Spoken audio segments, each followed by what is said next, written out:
أعوذ بالله من الشيطان الرجيم بسم الله الرحمن الرحيم واتل عليهم نبأ الذي آتيناه آياتنا فانسلخ منها فاتبعه الشيطان فكان من الغاوين. کہ اللہ نے یہاں کس کے متعلق فرمایا ہے؟ اور یہ وَاتْلُ عَلَيْهِمْ نَبَأَ الَّذِي، یہ اصل میں تو پھر تردید ہو گئی اس قول کی بھی جو کل سے بات چل رہی تھی کہ انہوں نے کہا تھا نا کہ سَيُغْفَرُ لَنَا، ہم تو بخشے جائیں گے. یہودیوں نے کہا تھا نا کہ ہم تو بخشے جائیں گے. تیسری تردید جو تھی ان کی، دوسری تردید تو جب اللہ تعالیٰ نے کہا کہ ہم نے پہاڑ ان کے سروں پر لا کر کھڑا کر دیا جیسے کہ گویا صاحبان تھا، تو تمہارے کردار تو یہ رہے ہیں، تم کہاں سے بخشے جاؤ گے؟ اور تیسرا اللہ تعالیٰ نے ان کا رد کیا تھا اس قصے میں کہ حضرت آدم علیہ السلام کی اولاد سے جب ان کی پشتوں سے آگے کو مخلوق کو پیدا کیا تو اللہ نے بتایا کہ یہ توحید جو ہے یہ تو خدا کا پیغام ازل سے ہے. تم جو آج یہودیوں شرک کر رہے ہو یہ تم کیسے کہہ سکتے ہو کہ اصل دین یہ ہے؟ اور اس کے بعد اب چوتھی چیز اسی سیغفر لنا کا جو قول تھا اس کی چوتھے اس قصے سے بھی تردید کر دی. اور اللہ نے بتایا کہ تمہارے ہاں جو لوگ تھے اہل علم ان میں سے کسی کا حال ایسا بھی ہو گیا تھا، اس لیے تم اپنے اعمال کو دیکھو اور اپنے عقائد کو دیکھو، محض اس بھروسے پہ رہنا کہ خدا کے ہاں بخشے جائیں گے یہ بات خطرناک ہے. اور اللہ تعالیٰ نے فرمایا کہ آپ انہیں پڑھ کر سنائیے اس آدمی کا قصہ آتیناہ آیاتنا جسے ہم نے اپنی آیات دی تھی.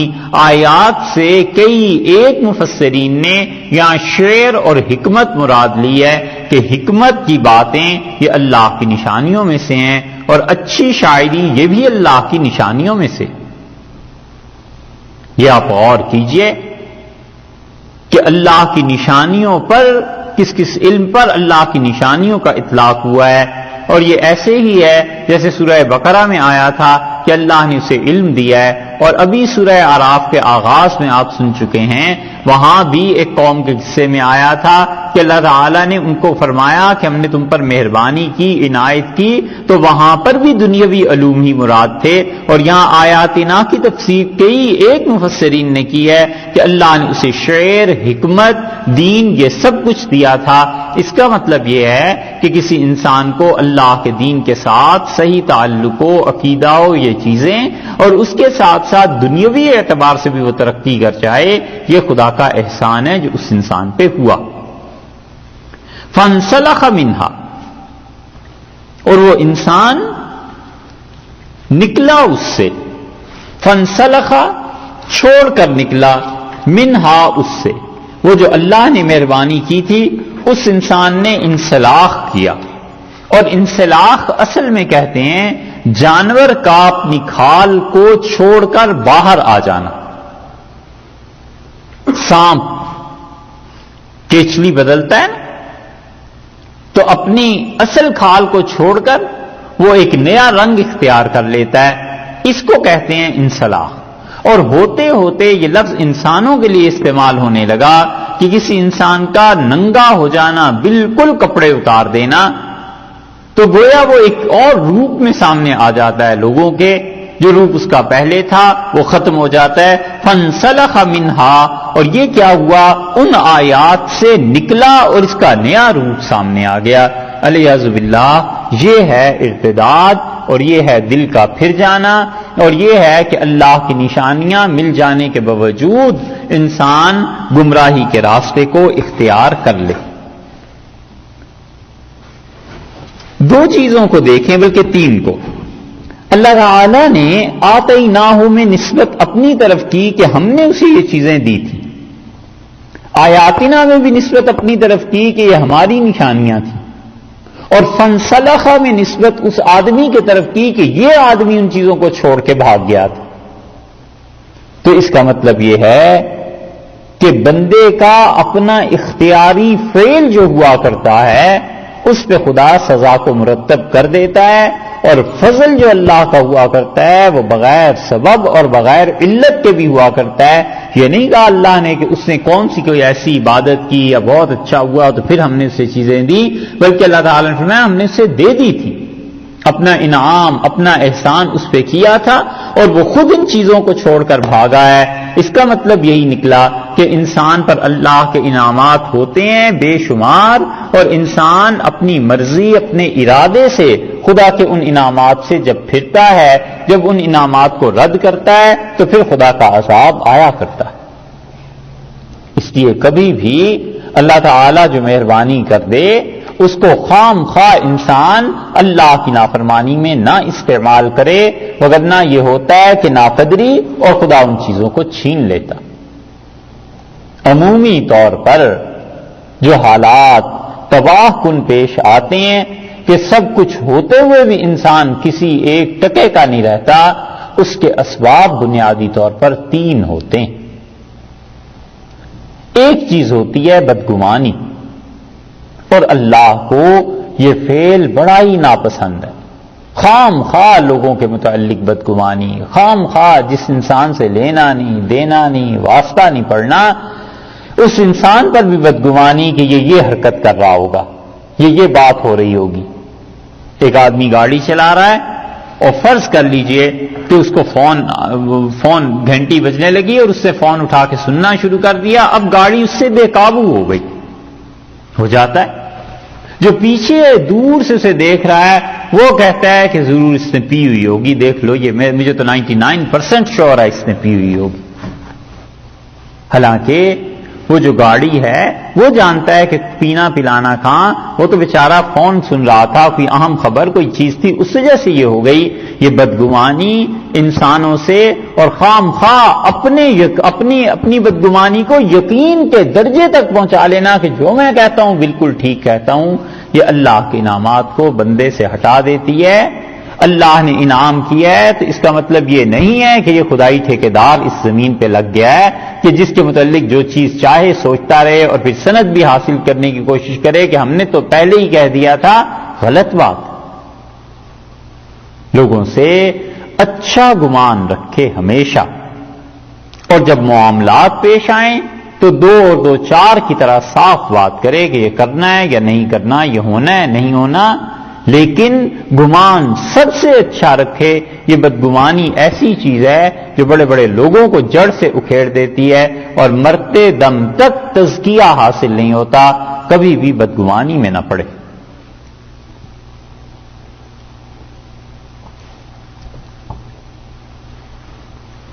اس بدگمانی کی وجہ سے حضور اقدس صلی اللہ علیہ وسلم کے زمانے میں لوگوں کے ایمان جاتے رہے. یہ سیدہ عائشہ رضی اللہ عنہا کا پورا قصہ اس بدگمانی پہ تو مبنی ہے کہ ان کا ہار گم ہو گیا اور وہ پیچھے رہ گئیں اور ہار ڈھونڈنے میں دیر لگ گئی. بس اتنی سی بات تھی. اور اگلے دن وہ مدینہ منورہ میں ان کا اونٹ داخل ہوا ہے تو عبداللہ ابن ابی جو تھا یہ ظالم، اس بدوقت نے سب سے پہلا فکرہ کسا علیہ باللہ. بہت شدید جملہ اس نے کہا. اس نے پہلا فکرہ یہ کہا، اس نے کہا دیکھ لو یہ باہر رہ کے آئی ہے، شہر سے نہیں بچی ہوگی. بس اس ایک جملے نے اتنا فتنہ برپا کیا کہ نبی کریم صلی اللہ علیہ وسلم کئی ہفتے تک پریشانی میں رہے، اور حتیٰ کہ اللہ نے کہا ہم یہ جو اس فتنے کو اٹھانے والا ہے اس کو بڑا عذاب دیں گے. اور بڑا عذاب اللہ نے جس کے لیے قرآن میں آیات نازل کی جہنم کی، یہ عبداللہ ابن ابی کے لیے بنیاد کیا ہے؟ صرف ایک جملہ کہ میں تمہیں یہ کہہ رہا ہوں، بس بتا رہا ہوں. خام خواہ. اس لیے آدمی زبان کو قابو میں رکھے، نہ ہر چیز پہ تبصرہ کرے. 20 چیزیں ایسی ہیں جس کا کسی نے نہیں پوچھنا، چپ رہے. سب سے زیادہ سلامتی اس میں ہے اگر کوئی آدمی اپنی آنکھوں، کانوں اور زبان ان 3 پہ قابو پا لے تو وہ جنتی ہی ہے چلتا پھرتا. اس کو اللہ نے اتنا زیادہ پاک کر دیا ہوتا ہے. تزکیہ جس چیز کا نام ہے یہ بدگمانی کو سے بچنا ہے، یہ پہلی بات ہے، وگرنہ اس کی وجہ سے آدمی کے اعمال برباد ہو جاتے ہیں. بہت سی چیزیں ایسی، مسافر ہے، کسی کے گھر گیا اور اٹھا رات کو نماز پڑھ کے سو گیا فجر کی. اب ضرور اس سے بدگمانی ہے کہ یہ تو اتنے بڑے آدمی ہیں، یہ تو نماز ہی نہیں پڑھتے. کہ تمہیں کیا معلوم اس کے پاس کیا عذر ہے، کیا وجہ ہے، کس وجہ سے نہیں پڑھتا اور اس کا حال کیا رہا ہے. امام شافعی رحمت اللہ علیہ امام احمد ابن حنبل رحمت اللہ علیہ کے گھر گئے، رات کو رہے اور صبح نماز پڑھی، سو گئے. تو امام احمد رحمت اللہ علیہ کی صاحبزادی نے کہا کہ یہ اچھے بزرگ ہیں، آپ اتنی تعریف ابا ان کی کرتے تھے اور انہوں نے رات تہجد ہی نہیں پڑھی اور پانی بھی وہیں رکھا رہا اور مصلی بھی وہیں رکھا ہے، یہ کیسے آدمی؟ تو امام احمد رحمت اللہ علیہ نے یہ بات جا کے امام شافعی رحمت اللہ سے کہی کہ حضرت بیٹی ایسے کہتی ہے تو آپ بتائیں کیا کہوں. انہوں نے کہا احمد بات یہ ہے کہ جب تم چھوڑ کے مجھے یہاں سے گئے تو میں قرآن پاک کی ایک آیت کے متعلق سوچ رہا تھا، پھر میں نے یہ 300 مسائل اس آیت سے ثابت کیے آج رات اور انہیں تھوڑا تھوڑا یعنی اشارے ان کے لکھے ہیں، اور پھر اس کے بعد فجر کی نماز ہو گئی تھی تو میں وضو میں ہی تھا، پڑھ کے سو گیا. جس شخص کی ساری رات عبادت اور اللہ کی کتاب پہ غور کرتے ہوئے گزری ہے، ایک خاتون لڑکی اس کے متعلق کیا گمان کر رہی ہے. یہ بدگمانیاں ایسے ہی شروع ہوتی ہیں پیسے میں کہ مسجد کے لیے اتنا پیسہ دے دیا، اور دیے کتنے ہیں؟ فرض کر لو 10 روپے جس نے دیے ہیں نا، وہ بھی آ کے ضرور پوچھے گا کہ صاحب یہ کھڑکی جو ہے ادھر نہیں تو ادھر کیوں لگ گئی، یہ بات ایسی کیوں نہیں ہو گئی؟ ارے بھائی تم نے اللہ کے لیے دیے ہیں، اللہ سے جا کے اس کا اجر تمہیں ملے گا، کیوں بدگمانی سے کام لیتے ہو کہ مسجد والوں نے تو پیسے ضرور گڑبڑ کر لیے ہوں. اور دوسری چیز جو انسان کو تباہ کر دیتی ہے تزکیے میں آدمی کے شامل ہے، وہ ہے اعتراض کرنا. یہ اسی کی اولاد ہے کہ پہلے بدگمانی پیدا ہوتی ہے، اس کے بعد اعتراض زبان سے نکلنا شروع ہوتے ہیں. مت اعتراض کرے، زیادہ سے زیادہ اگر کسی چیز کو برا سمجھتا ہے اس سے روک دے، کہہ دے بھائی یہ کام نہ کرو. روکے بھی وہاں جب اس کا حق بنتا ہے، چھوٹا بھائی ہے، اولاد ہے، مرید ہیں، کوئی اور حق بنتا ہے یا عام مسلمانوں کا جس میں سب کا نقصان ہو رہا ہے، وہاں نرمی سے سمجھا دے. جہاں کوئی تعلق ہی نہیں ہے وہاں بھی اعتراض. ایک مثلا لباس کسی نے پہنا ہوا ہے اور گاڑی میں جا رہے ہیں اور پاس سے گزری ہیں، دوسری گاڑی میں خاتون کہے گی اگر یہ میچ کر لیتی نا فلاں رنگ کا کلر کا دوپٹہ اس کے ساتھ ہوتا تو یہ زیادہ اچھا تھا، ہائے ہائے کیسا برا بے ڈھنگا لباس پہنا ہوا. بھئی کیا تعلق ہے تمہارا اس سے؟ یہ آج اعتراض ایسے شروع ہوا اور ہوتے ہوتے زبان اس پہ کھل جاتی ہے. نتیجہ یہ نکلتا ہے کہ اچھے سے اچھا آدمی بھی اس اعتراض والی زبان سے نہیں بچتا اور یہ گناہ ہوتے چلے جاتے ہیں، اور ان گناہوں کی نحوست سے ایمان کمزور پڑ جاتا ہے، نیکیاں کم ہو جاتی ہیں، گناہ بڑھ جاتے ہیں. ایک آدمی کی گاڑی ہے، ایکسیڈنٹ ہو گیا، خام خواہ اس پہ تبصرہ کہ پتہ نہیں یہ ٹھیک کیوں نہیں کراتا اپنی گاڑی کو. بھئی کسی وجہ سے بھی نہیں کراتا، اس کی علت اس کے پاس ہوگی، کوئی سبب ہوگا، اعتراض کیوں کرتے ہو؟ یہ اعتراضات جس پیمانے اور درجے کے ہوتے ہیں اس پیمانے اور درجے کا نقصان ہو جاتا ہے. یہ اصول کی بات. ماں باپ کے ساتھ اولاد کا تعلق ہوتا ہے. جب اولاد اعتراضات کرنا شروع کرے گی تو ماں باپ سے جتنے درجے کا تعلق ہے اس تعلق پہ ضرور خلل واقع ہو جائے گا، اور ماں باپ اور اولاد کے درمیان تعلقات اسی درجے کے بگڑیں گے جتنا وزن قوت اعتراض میں ہوگی. اسی طرح بھائیوں کے تعلقات ہیں، جتنا اعتراض کرے گا، جتنا وزن اعتراض کا ہوگا، اتنے ہی تعلقات بگڑیں گے. اور اسی طرح اگر کہیں تعلق اور تربیت کا معاملہ ہے کہیں شیخ ہونے کا، مرید ہونے کا، وہاں تو بالکل ہی تباہی پھر جاتی ہے کہ خام خواہ کے اعتراضات کرنے، نتیجہ یہ نکلتا ہے کہ وہ فیوز و برکات جو اللہ کی طرف سے آتی ہیں وہ ختم ہو جاتی ہیں۔ اور یہی اعتراض اگر نبی کریم صلی اللہ علیہ وسلم پہ ہونے لگے تو ایمان مٹ جاتا ہے، اور اللہ کے ساتھ ہونے لگے تو پھر تو اس کی کسر کوئی باقی نہیں رہتی۔ یہ سب کی سب چیزیں انسان کو تباہ کرتی ہیں، اس لیے جہاں تک ہو سکے لوگوں کے اعمال، ان کے افعال کو اچھائی پر معمول کرنا چاہیے، نہ اعتراض کرے۔ اور تیسری چیز جو انسان کو اللہ کی راہ سے ہٹا دیتی ہے وہ لوگوں کی بے اکرامی ہے، وہ لوگوں کی عزت سے کھیلنا ہے۔ اور یہ بہت طرح سے واقع ہو جاتی ہے، جھوٹے الزامات، لوگوں کا احترام نہ کرنا، اپنے آپ کو لوگوں سے اچھا سمجھنا، گھر آئے ہوئے کی عزت نہ کرنا۔ اور اتنا منحوس یہ معاملہ اس معاشرے میں چلا ہے جس میں ہم اور آپ اب بیٹھے ہوئے ہیں، امریکہ میں اور یورپ میں، کہ وہ ایسے شانے اچکا کے کہتا ہے کہ who cares، I don't care، یہی لفظ بولتے ہیں نا۔ ایک آدمی کتنی مشقت، کتنی محنت کر کے درد سے سمجھاتا ہے کہ بھائی یہ کام نہ کرو، اور وہ دوسرے سے کو جب ایسا جواب ملتا ہے تو پھر دیکھو اس کے دل پہ کیا بیتتی ہے۔ مومن پر، یا مومن کیا کسی بھی مسلمان پر اعتراض وہ تو خراب کرتا ہی کرتا ہے، کافر پر بھی اعتراض کرنا اور اس کی عزت کو خراب کرنا یہ ڈبو دیتا ہے آدمی کو۔ کافر کو بھی بغیر وجہ کے بات نہ کرے، اس لیے کہ یہ سب مخلوق اللہ کی ہے، ہماری تھوڑی ہے، کوئی ہم ایک دوسرے کے خدا تھوڑے ہی ہیں۔ یہ سب چیزیں اللہ کے ساتھ تعلق پر مبنی ہیں۔ اللہ اس کافر کو بھی کسی وقت ہدایت دے سکتا ہے، اپنی خیر منائے کہ میرا ایمان کسی وقت چھن جائے تو کیا ہو، تو آخر کیا ضرورت پڑی ہے؟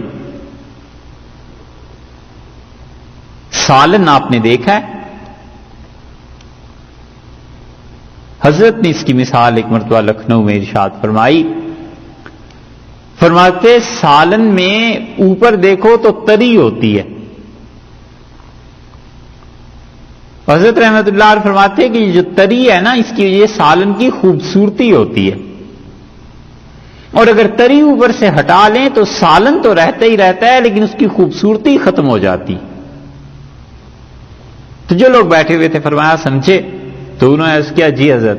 فرمایا کسی مسلمان کی بے اکرامی اور اس کی عزت نہ کرنا، جتنا بھی بڑے سے بڑا ولی ہو، یوں سمجھ لو کہ اگر وہ یہ حرکت کرے گا تو سالن سے تری اتر جائے گی، اس کے اعمال کی خوبصورتی جاتی رہے گی، اس کے اعمال پہ رونق نہیں رہے گی۔